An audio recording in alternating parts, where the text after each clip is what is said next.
London میں Pakistani high commission میں greater Manchester کے ہائی شیرف ڈاکٹر روبینہ شاہ کے مجسمے کی نقاب کشائی کی گئی، جس میں پاکستانی کمیونٹی کی چیدہ افراد نے شرکت کی۔ تفصیلات بتا رہے ہیں بیورو چیف UK غلام حسین اوان اس رپورٹ میں۔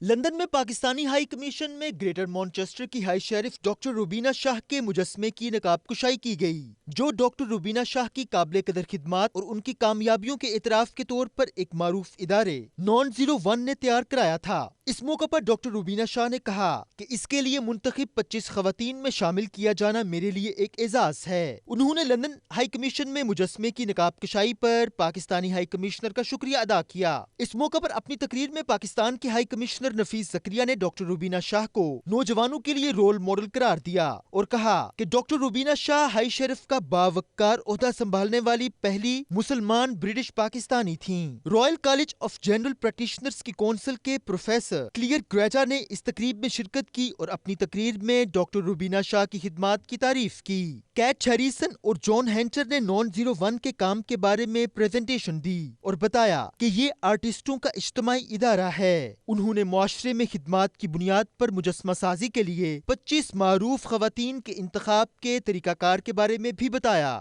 ڈاکٹر روبینہ شاہ پہلی ایشیائی خاتون ہیں ملکہ برطانیہ نے جنہیں ذاتی طور پر گریٹر مانچسٹر کا ہائی شیرف مقرر کیا تھا۔